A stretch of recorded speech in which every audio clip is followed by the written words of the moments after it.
Alors, passons aux exercices, page 66, numéro 12 et 13. Donc là, c'est des exercices avec des droites graduées et des fractions. Donc c'est les premiers exercices qu'on fait sur ce sujet-là. Donc normalement, tu as bien regardé la vidéo dont j'ai mis le lien. Donc ici, on vous demande l'abscisse de chacun des points. Je vous rappelle que le mot abscisse, c'est un mot qu'on a déjà vu cette année.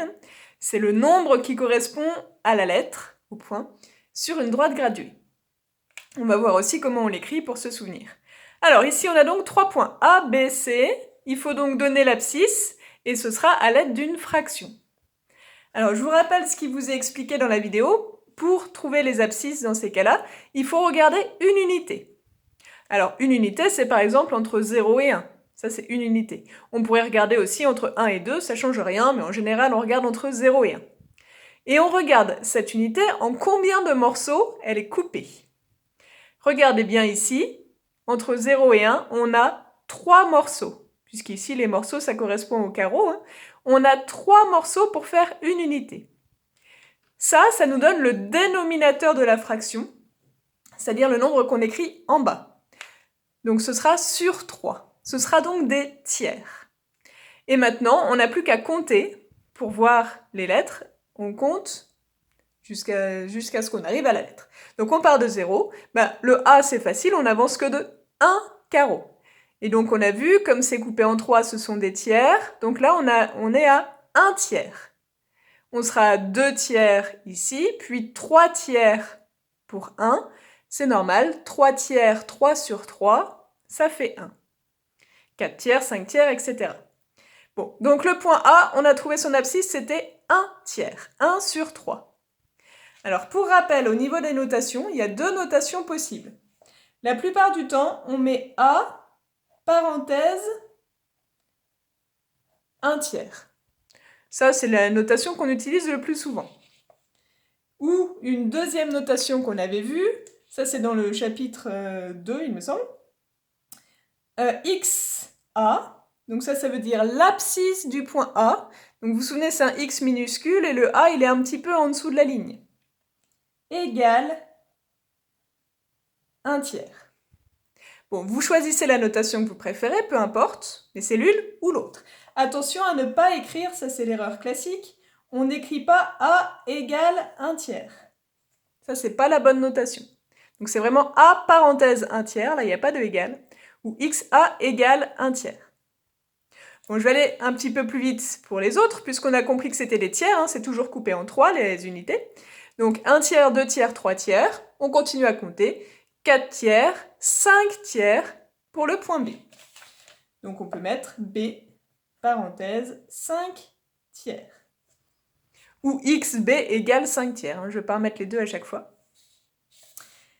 Alors, pour le point C, on peut continuer sur le même principe. On peut continuer à compter. On était à 5 tiers, 6 tiers, 7 tiers, 8 tiers, 9 tiers, 11 tiers, 12 tiers, 13 tiers... j'en étais à 10 tiers, 11 tiers, 12 tiers, 13 tiers. Donc ça marche si vous comptez comme ça. 1, 2, 3, 4, 5, 6, 7, 8, 9, 10, 11, 12, 13, à partir du 0. Maintenant, il y a une autre technique, si vous êtes un petit peu plus malin. 4, c'est pareil que 12 tiers, puisque 12 sur 3, ça fait 4. 12 divisé par 3, ça fait 4. Donc 12 tiers, on est juste après, on est à 13 tiers. Et on y va, c'est parenthèse 13 tiers. Alors, même principe pour le numéro 13, mais la droite graduée, elle est un petit peu différente. Donc, même principe, c'est-à-dire on regarde une unité entre 0 et 1. Je vous rappelle, on regarde c'est coupé en combien de morceaux. Regardez ici, on a 1, 2, 3, 4 carreaux pour faire une unité. Donc là, ce ne sera plus des tiers, ce sera des quarts sur 4. Le nombre de carreaux pour faire l'unité, ça nous donne le dénominateur. On sait qu'on sera forcément sur 4. Et on compte, comme tout à l'heure, jusqu'à ce qu'on arrive au point qui nous intéresse. Donc le point A, il est juste après le 0, donc c'est 1 quart. Donc A, parenthèse, 1 quart. On continue à compter, 2 quarts, 3 quarts pour le point B. B parenthèse 3/4.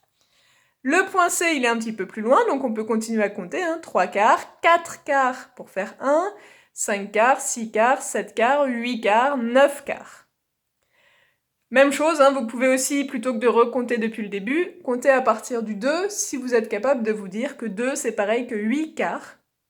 On est juste après, donc 9/4. Pour le point C, 9/4. Donc les exercices sont terminés, donc je vous rappelle le principe, on regarde une unité, c'est coupé en combien de morceaux, ça nous donne le dénominateur en dessous, et après on compte jusqu'à ce qu'on arrive au point qui nous intéresse, pour trouver le nombre qu'on met au numérateur en haut. Voilà, j'espère que c'était à peu près clair pour vous, bon travail!